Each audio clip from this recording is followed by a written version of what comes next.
SJC-13233, GreenRoots, Energy Facilities Site Board. Okay, and Attorney Daniels, we'll have you go ahead, but I just want to say I know that Justice Kafker will have questions on this case, and so I'm going to invite him to jump in whenever he wants to do that. Okay. Thank you, Your Honor. May it please the Court, my name is Josh Daniels, and I am pro bono counsel for GreenRoots, an organization dedicated to pursuing environmental justice in East Boston. For 3 reasons, we are asking you to set aside the Siting Board's decision approving a high-voltage substation in the heart of East Boston's environmental justice community on the Chelsea Creek across the street from 2 of its only green spaces. First, the board abused its discretion in refusing to re-examine its prior determination that the substation is needed, particularly given its prior failure to follow statutory public hearing requirements. Second, that the board failed to create a substantially accurate and complete record because it continually failed to provide adequate, meaningful opportunities for East Boston's substantial non-English speaking population to participate, and finally that the board's evaluation of the flood risks associated with the site now chosen for the substation do not square with the evidentiary record developed before it. By way of a roadmap time... When you say the evidentiary record developed before it, what are you talking about? Are you talking about this new information, or the information that was in the record is inadequate? What are you saying? So on flood risk, jumping to that argument for a second, the thrust of the argument essentially is that the board's decision to truncate its risk analysis at 2070 just doesn't square with the nature of the evidence that was developed, both about how long the facility is likely to be at the site chosen and also the magnitude of the risk that it will be facing by that time, and there's just no... You're only referring to information that was before the board. Correct, that was developed in the project change proceeding below. Just as a roadmap, time permitting, I plan to focus on the first and the third issues, recognizing that there is some overlap in the process argument on the first and the second. Beginning with reopener, there are essentially 3 basic components to GreenRoots' reopener argument. First is the inherent authority of the board to take account of new information showing that applicable on-the-ground facts may have changed, and that can happen at any time, even after the final decision issues. I don't think anyone seriously disputes the existence of that authority at that point. The second is, as we briefed, that new evidence credibly shows that things have indeed changed. Unless there are sort of technical questions, I'd really like to focus more on the third component, which is that the strength of the finality interests in the prior determination have really been diminished given the process failures in the underlying proceeding. I do have a technical question. Yes. Which is, what are we talking about? Are we talking about the 2017 hearing? And let's talk about specifically the statute that says the hearing should be in each locality. Yep. So the hearing was in East Boston in 2017. So that was the final hearing and vote of the board in the underlying proceeding. What we take issue with is the initial public comment hearing, which has to be held in each locality where a facility would be located in the language of 69J. And that hearing back in 2015, I believe it was held in Chelsea, which we contend is not, there was only one public hearing. There were facilities located in, I believe it was Chelsea, Revere, and East Boston, and we say that all of those affected communities or localities should have had an initial public comment hearing. And doesn't there have to be an objection to that? You weren't even a party. I think our case law, there's a case with the Energy Facilities Sitting Board back in 2015, I believe, that requires an objection at the time and by a party.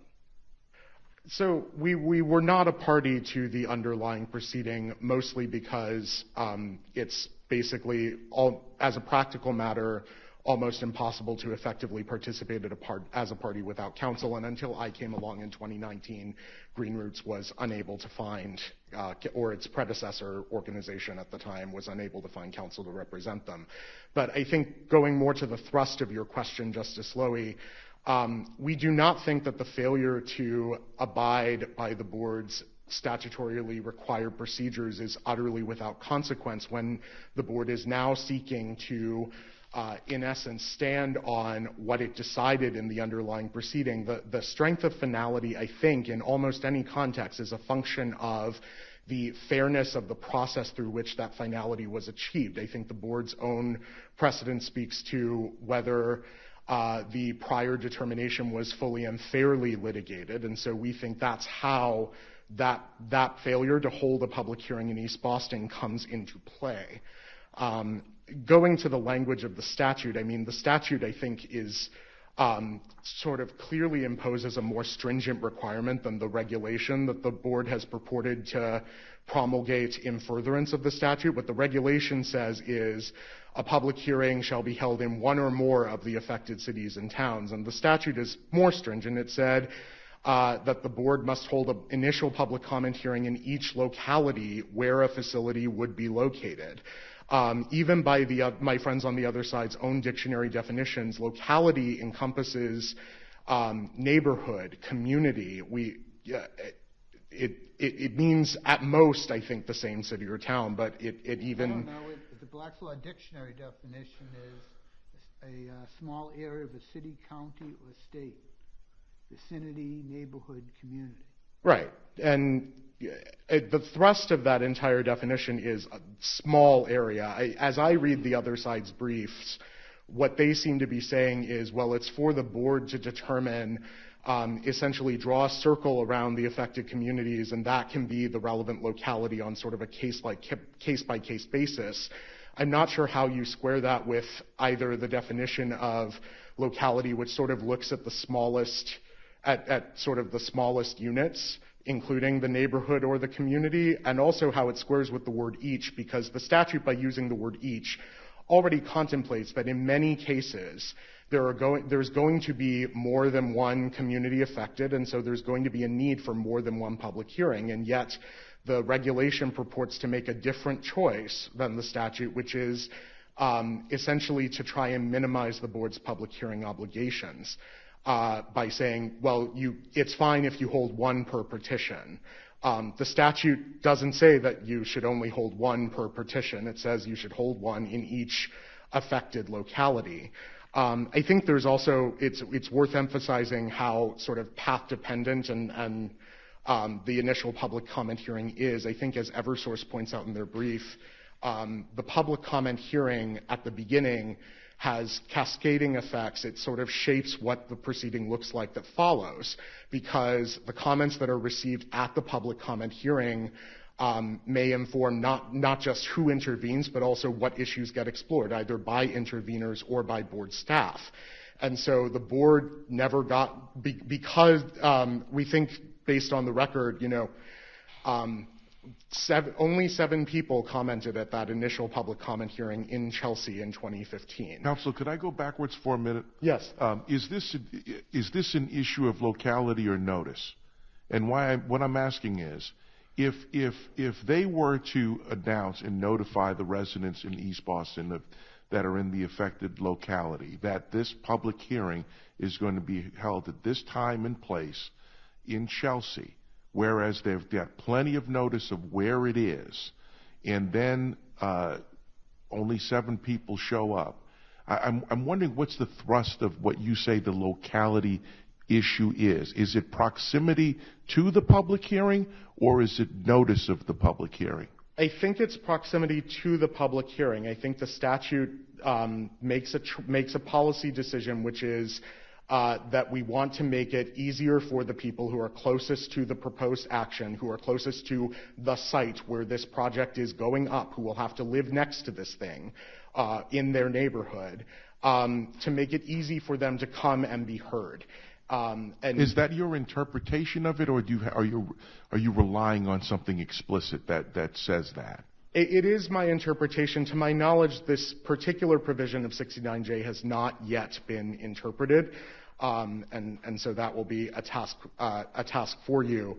I I think also one thing I just want to mention before I move on to sort of the flood risk analysis is a big thrust of the board's decision below about the importance of finality has this sort of flavor of, well, if we relitigate the need determination at this stage, there's going to be this awful parade of horribles, and Pandora's box will be reopened and we'll never close it again. Right. Well, let me ask you about that parade of horribles. Wouldn't one of them be that there would never be finality, and these could be opened all the time, reopened constantly?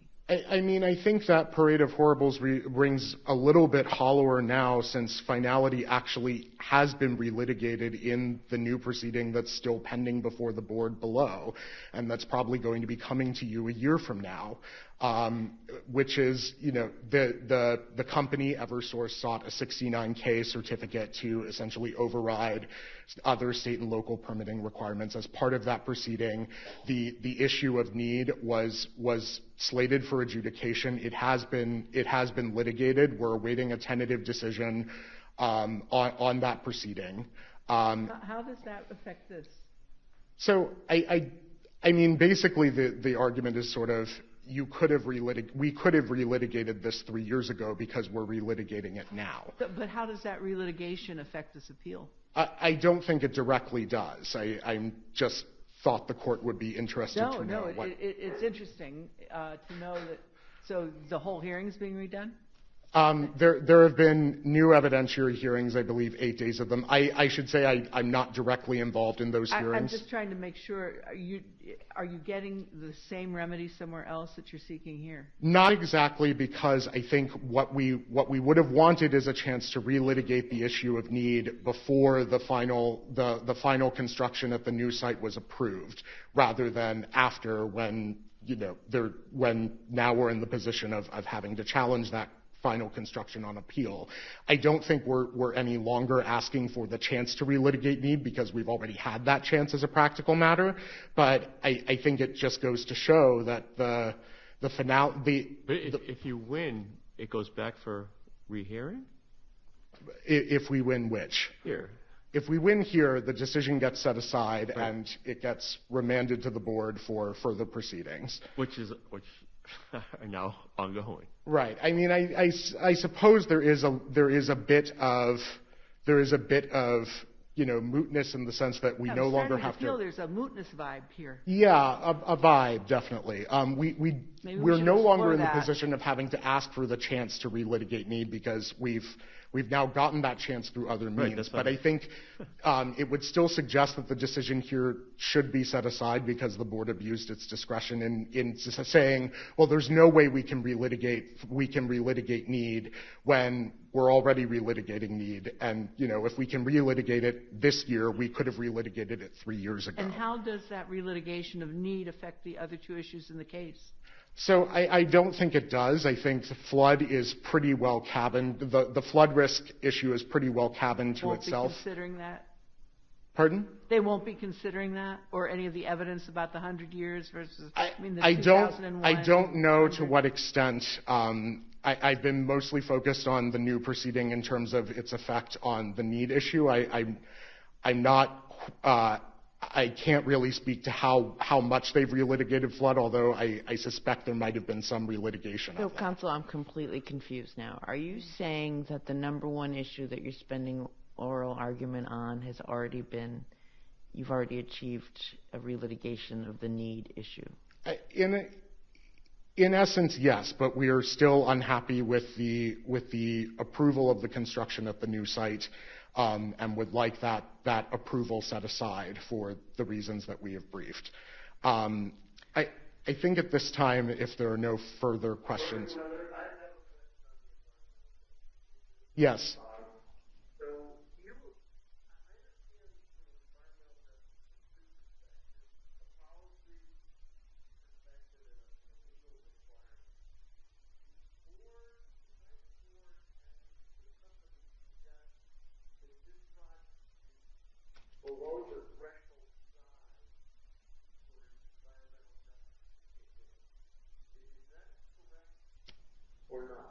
It is below the MEPA thresholds that are delineated in the environmental justice policy, yes, is my understanding.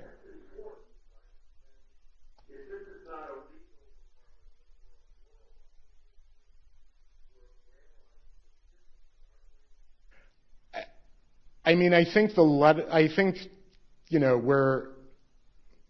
I think it's still important to hold that that the public participation requirements that are embodied in the board statutes and regulations include a requirement that those opportunities be meaningful, including for people with limited English proficiency.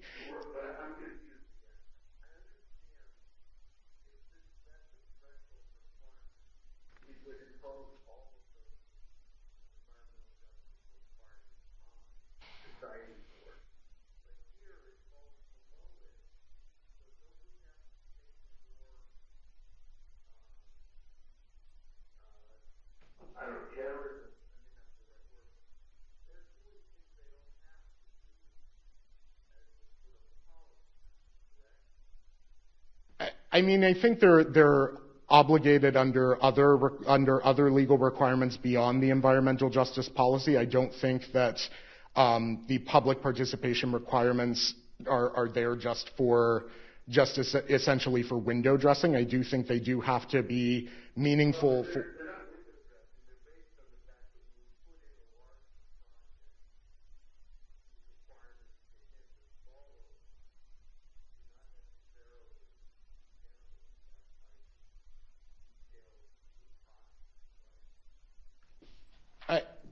Could you repeat? I'm not sure I quite follow the question.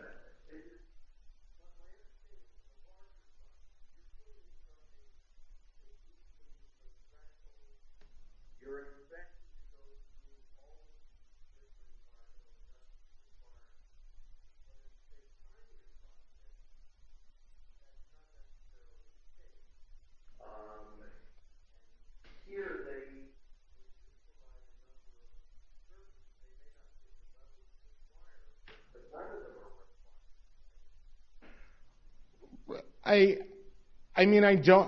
think just sort of taking a step back at the public participation requirements that exist by statute and regulation, what those contemplate is the public will actually have a meaningful opportunity to weigh in and be heard on the project. And what that looks like in some ways depends on the nature of who is seeking to participate and what needs they have.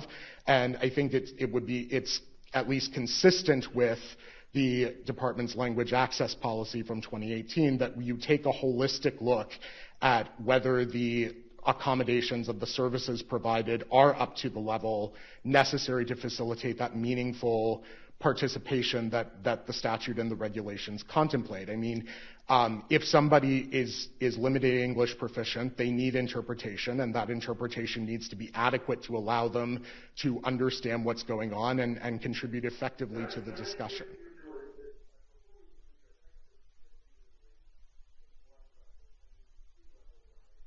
Yes.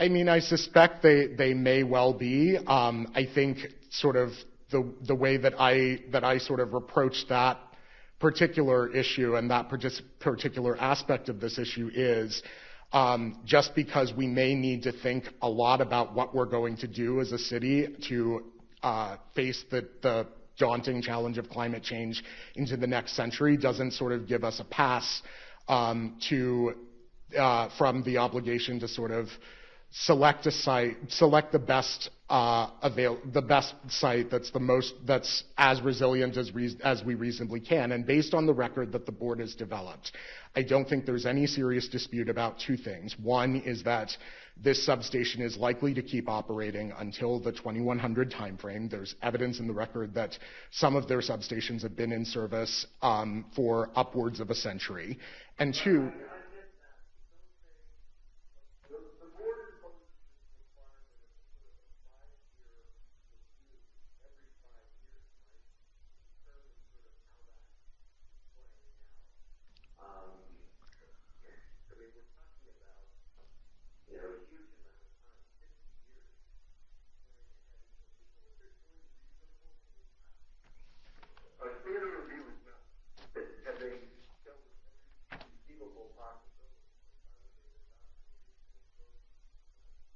well, I think the standard of review on substantial evidence takes account on whether what the evidence developed before them looks like and whether it tends substantially towards the inference that they chose or the opposite inference that they chose. And the main reason why they decided to cut off their risk analysis at 2070 and instead instigate this every 5-year review process is they think, for a reason that I can't find in the record and no one has really cited to us, that the projections out to 2100 are somehow less usable than the projections out to 2070, that they're more uncertain. I don't think if you read the Bragg report you will find anything like that in any statement to that effect in the Bragg report. I also don't think that any witness below with expertise testified. Eversource's witnesses admitted to me when I questioned them that they do not have expertise in any of the science or principles that the Bragg report is applying. They're not modelers, they are engineers. I respectfully think the board also, what climate-driven sea level rise is likely to look like over the next century is getting pretty far afield of its core competence, which I think is at best sort of how to engineer a substation to withstand a certain magnitude of the risk, but not necessarily to understand what the risk profile is, if that makes sense. Can I ask one? Can I ask this? So I thought the record supported the proposition that one of the considerations of the siting board was 2070 is good enough because we're not sure how we're going to be meeting our energy needs in the future, right? That there are developing technologies, and while flood may be an issue, we may no longer be meeting our energy needs in this way after 2070, 50 years from now. So that's good enough with the 5-year reviews. Well, I have some thoughts on that intuition, which is, one, I think it's sort of interesting that the technology that we're talking about is technology that, the same fundamental technology was in use a century ago. There were substations in the early 20th century, even in the late 19th century. I'm sure those policymakers may well have, at that time, may have imagined that we would be having different transmission technologies now than we do then, and to some extent hasn't really proven to be the case. And second, I think while we would welcome the move towards, say, distributed. Isn't that the problem that's leading to global warming? I mean, I guess we've learned a lot in the last century, and why can't or why shouldn't this court defer to experts in this area to say 2070, that's reasonable, because we're at a place right now where business as usual has led us to the place we're at right now, and we have all these national and state policies that are leading us to different ways of meeting our energy needs. I think... So why are we going to build this behemoth that goes all the way to a century when at year 50 we should be moving on to some other technology, and we probably will? Well, I think the we probably will thing is definitely really contested. I mean, particularly since the utility companies, I think it's not unfair to say that they are doing a lot of whatever they can to resist that move to these other models. They resisted that move back in. But now you're making a factual-based argument, and my standard of review isn't I get to make the decision. My standard is, is there substantial evidence, arbitrary and capricious? Right, and I do recognize that. I mean, I think the sort of problem with the approach that the board took is we're basically deciding to build this substation now based on an incomplete analysis of sort of what the overall risk profile of this facility is. Can I ask you a question about that? Is the board hearing that's going on now hearing evidence regarding this issue? I think they may have heard some. 2070 or the 2100? I am not sure about that particular nuance. I know that they are. I think that they have heard some evidence about flood risk, but I'm not sure. Okay, so I don't understand, and this just may be me right now, because we're back, it's our first day. How is your case not moot?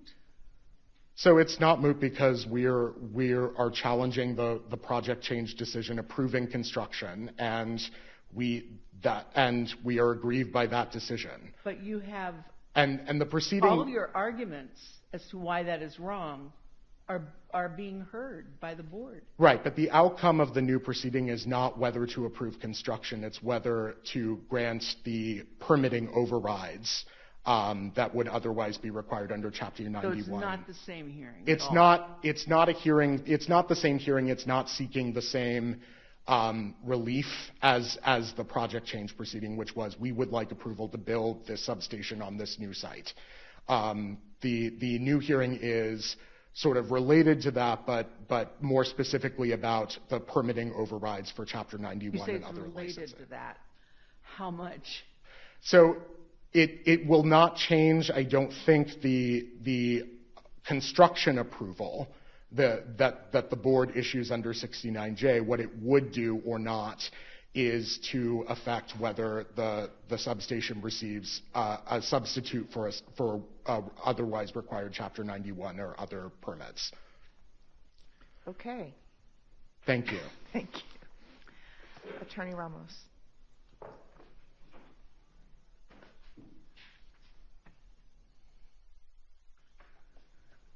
Thank you, Madam Chief Justice, and may it please the Court. Adam Ramos as Special Assistant Attorney General on behalf of the Energy Facilities Siting Board.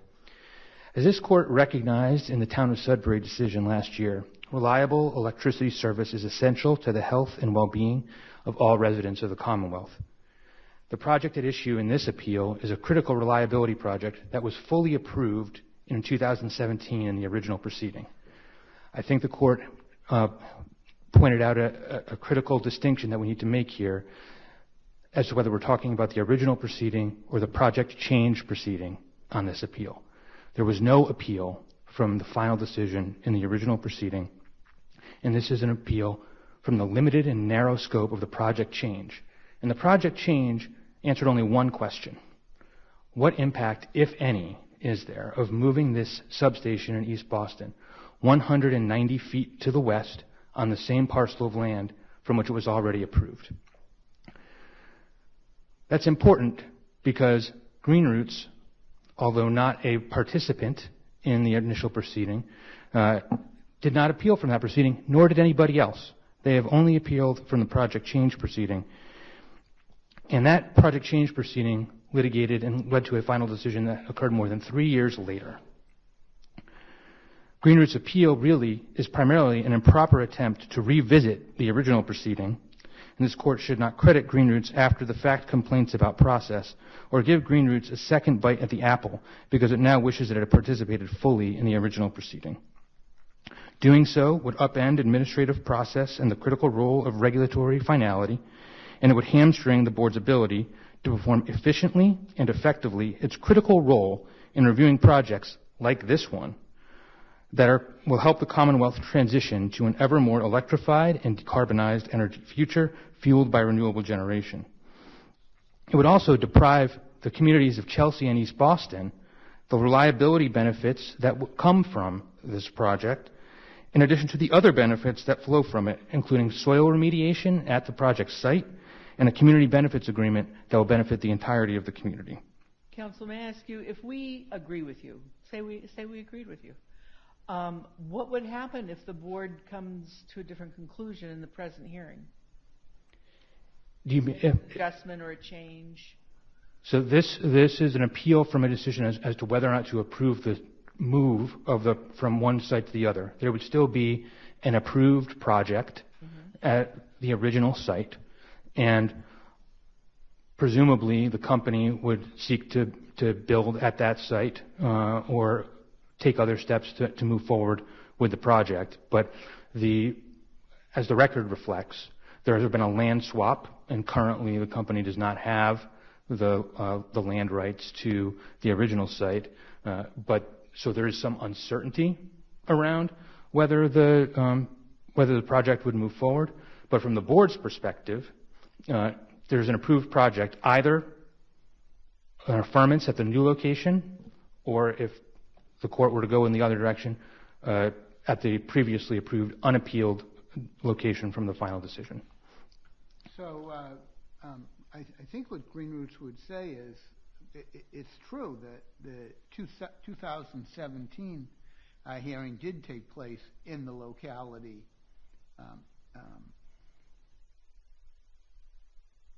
The issue, depending on how you interpret each locality, but not having the ability during that initial hearing for people in East Boston to be able to contest what was going on impacts whether or not this issue of moving 175 yards down the road should really result in a reopening of the 2017 decision to move. So, Your Honor, I think GreenRoots has argued with respect to locality that the public comment hearing in the original proceeding should have taken place in East Boston. And the upshot of that, well, I guess I have two answers to that. One, as I think Your Honor pointed out during Attorney Daniels' argument, there was no appeal taken from that. There was no objection to that at the time. Number two, the board has historically interpreted the requirements for locality and has determined that it requires a public hearing in one or more of the municipalities where the project is located. Just assume that's all. The reg can't be stronger than the statute. Right. Okay, so assume that their point's well taken. They didn't appeal. They weren't even a party. But the fact that it didn't take place in arguably the host community, does that impact whether it should have been reopened? It does not, Your Honor. It does not for multiple reasons. One is that the notion of the original proceeding infecting the project change proceeding relies on the notion that there was a lack of opportunity during the project change proceeding to develop the record on the issues that were being raised before the board. GreenRoots participated fully in the project change proceeding. On the question of need, it was given an opportunity to develop evidence that it could present to the board in order to try and demonstrate, carry the burden that it had to show that the question of need should be reopened, and was not denied the opportunity to receive any evidence. It got everything that it asked for. It presented that evidence. The board evaluated that evidence and determined that it did not meet the threshold on the standard, which it applied the good cause standard, which is really the lowest, the least demanding standard it could have applied to determine whether that should mean that the question of need should be reopened, and determined that it should not be reopened, that the evidence that GreenRoots presented, which was in fact the very same type of evidence that the parties to the original proceeding presented on the question of need, did not change and would not change the board's view on the question of need. And I think it's important to talk about what that evidence was for just a moment. The board relied on localized forecasts for the particular needs of East Boston and Chelsea communities, and determined that there was a need for this substation to provide reliability to those communities. The evidence that was put on in the original proceeding and that was put on from GreenRoots in the project change proceeding was regional, broader forecast that did not speak specifically to the specific needs in this community and why there was a need for this project in Chelsea and East Boston.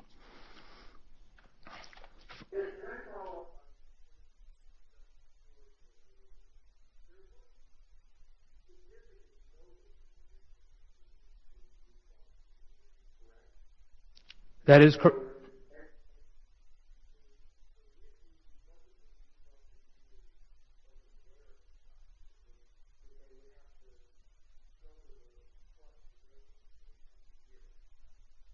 That's exactly right. The location of that initial public comment hearing was located approximately 1 mile from the community of East Boston, and it was in fact attended by members of the East Boston community.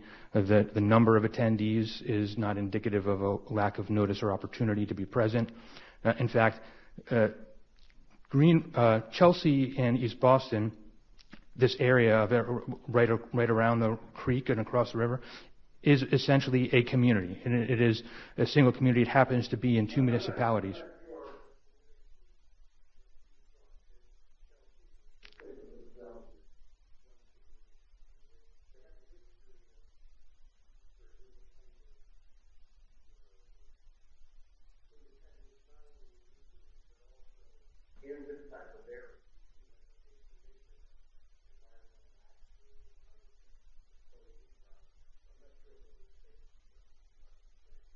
Well, I follow that exactly, Your Honor, and I certainly intended to mean it more geographically as opposed to politically.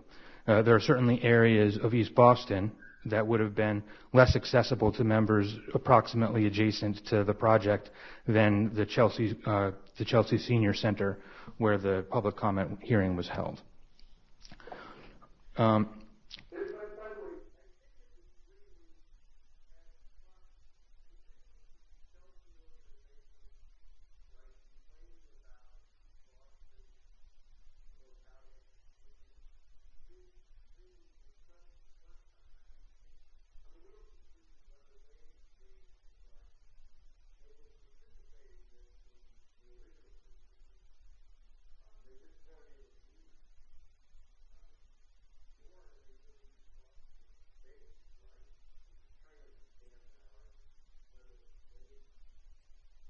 If I may respond to the question, Madam Chief Justice. Absolutely. Yes, GreenRoots is located in Chelsea. Their predecessor organization, the Chelsea Collaborative, was a participant in the original proceeding. I do take the position that GreenRoots has, in effect, waived and has not really even articulated any harm from almost any of its arguments. The ability to participate, GreenRoots hasn't pointed to any individual who was unable to participate, any information, specific information that would have come into the record that did not get into the record because of the alleged lack of the ability to participate. And in fact, GreenRoots was fully participated in the project change proceeding and participated to the degree that its predecessor elected to as a limited participant in the original proceeding. Sure.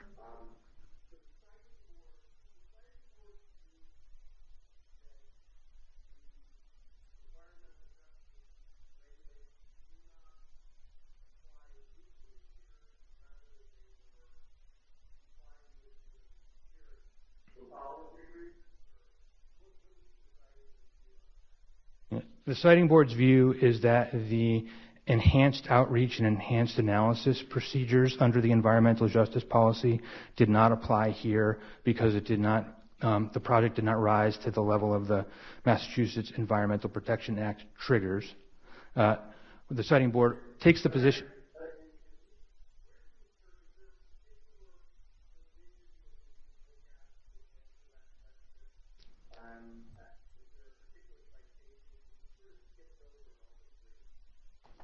So it's in the environmental justice policy, I believe it's sections 16 and 17, and I'm not going to be able to point right now to the specific place where that appears in the appendix, but that it does expressly set out what the enhanced procedures are, what the enhanced outreach is, and then what the the Massachusetts Environmental Protection Act triggers are, and then I believe it's Section 20, if I'm remembering it correctly, where it says in Energy Facilities Siting Board proceedings, if they meet the MEPA triggers, then the enhanced procedures and enhanced outreach apply. But as I said earlier, this is not a circumstance where those enhanced procedures and enhanced outreach apply. So for compliance with the...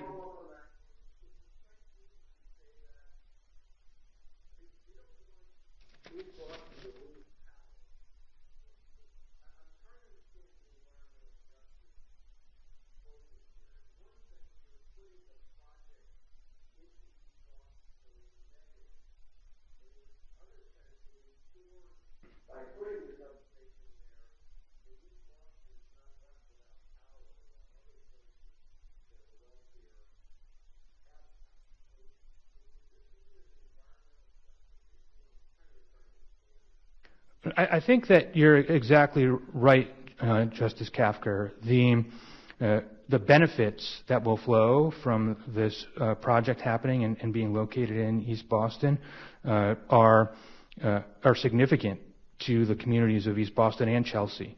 But the issue is whether or not it should move 190 yards west, farther away from the Chelsea Creek. That's really the issue, right? That is the issue that is the subject of this appeal, in the project change proceeding. Right. And as I've mentioned... It's not, though, is it? Because didn't they not appeal from that decision? No, they only appealed from the project change decision. The project change, but not the original citing decision. That's correct. Right. Okay. Yeah.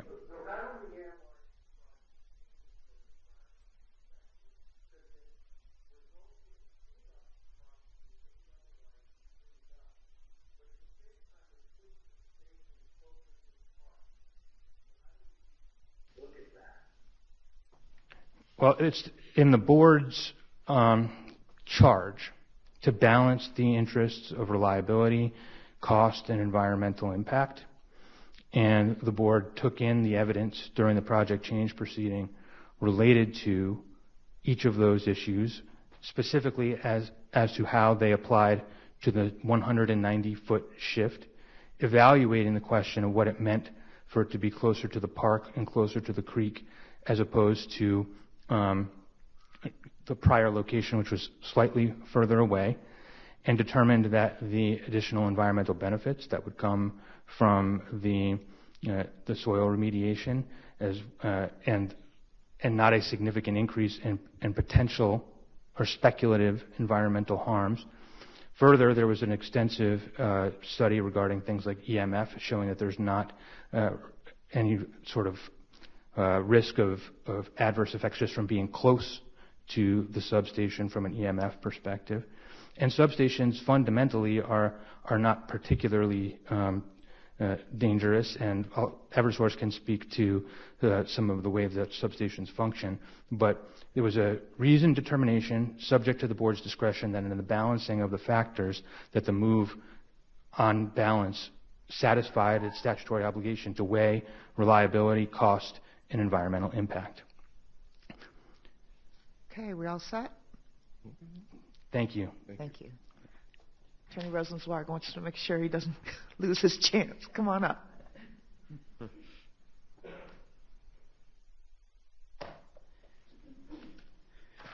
Good morning, Madam Chief Justice. May it please the Court. David Rosenzweig, appearing on behalf of NSTAR Electric, Eversource, who is an intervener in this appeal, but was the project proponent and the petitioner before the Siting Board in the proceedings below. Turning directly to the arguments you've heard this morning, we agree with Attorney Ramos and some of the questions from the bench that any attempt by GreenRoots to reach back to the original proceeding has been waived. They actually had notice, and they actually participated as a limited participant in what it's called before the Siting Board, and they had no appeal rights. And even if they had appeal rights, which they did not, that appeal period has lapsed by several years. So reaching back to the original proceeding to challenge need issues, to challenge the locality issue, are not properly before the Court. If the court wanted to reach the issue of locality, they should defer to the siting board's interpretation of that statutory term. It's not a plain word. It doesn't have a clear-cut meaning that is locality. Just say, well, first of all, I agree with the first part. Yes. With the waiver, but I don't know. It doesn't just say locality. It says each locality. It does, Your Honor, but each applies to locality. And the siting board reasonably construed the statute as East Boston, Chelsea, and Everett, the three communities in which this project exists, are essentially one locality. They're only a mile or two away from each other, and that it is not a disparate area that's covered by, let's say, 20 miles, where the siting board very likely would have had a couple of public hearings or several public hearings if it was the type of project that was on in a tightly compact, densely located area that where the facilities were in proximity to the adjacent communities and the public comment hearing was easily accessible to all residents that would be interested in the public comment hearing. But getting to the issue of the project itself, one important issue in this addresses Justice Kafker's question is the siting board, among all the benefits here, this is very much a needed substation. This is an underserved community. It might be an environmental justice issue if the company were not allowed to build a substation. Not having a reliable electric supply could cause profound damage to the community. The health and welfare and the economy of that area is dependent on a reliable energy supply. But let me ask you the same question, because I might be missing something. The issue is not whether East Boston's not going to get the energy that it should and that it needs. It's whether it should be 190 feet to the west, closer to the park and the creek. That's correct. That's what the project change proceeding is about. It's about a 60-yard shift of the location of the substation, and that issue was fully investigated by the siting board. And one of the questions that Justice Kafker asked was regarding environmental justice. An important component of the siting board's decision is they required the company to enter into a negotiation with the community residents to engage in discussion for a community benefits agreement, which has been done as part of a compliance filing with the siting board. And that community benefits agreement was designed to achieve greater energy and environmental benefits to that community by enhancing access to the parks, by cleaning up certain areas, by providing energy programs. Is that East Boston and Chelsea and Everett when you talk about that? It was tied to the substation area, and it is more directly to the East Boston community, and there was a very targeted programs that the company was required to enter into to benefit that community, to ensure an equitable distribution of energy and environmental benefits. So that adds to the protections that are in the siting board's order to balance all of those issues of cost, reliability, and environmental impact, and to make sure that the residents of East Boston, which is, as I said, an underserved community, is not only getting the, shall I say, the impacts of the substation, but is getting much more in terms of reliability and other programs to mitigate and offset the environmental impacts of that station.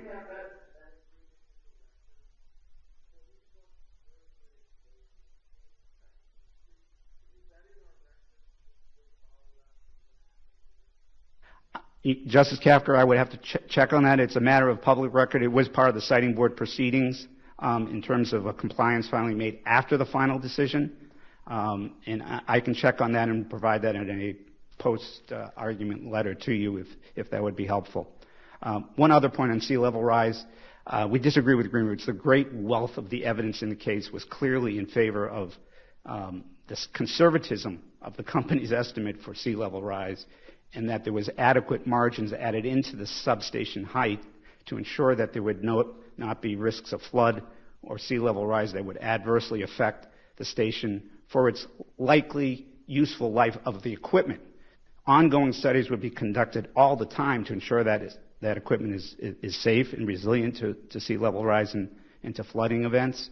It's in the company's interest to do that on behalf of its customers, and as a belt and suspenders, the siting board imposed conditions Y and Z in its siting board order, which is part of the order, to ensure that these issues are revisited on a periodic basis, and when more refined and concrete information is available on sea level rise, that the company is required to submit studies as to the state-of-the-art Science on sea level rise?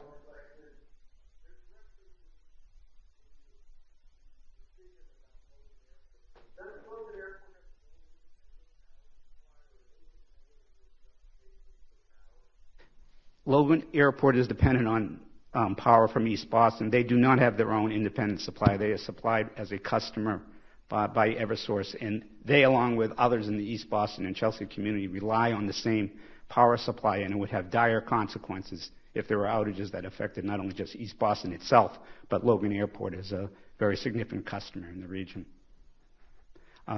So unless the court has further questions, we rest on our briefs, and we ask the court to affirm the decision.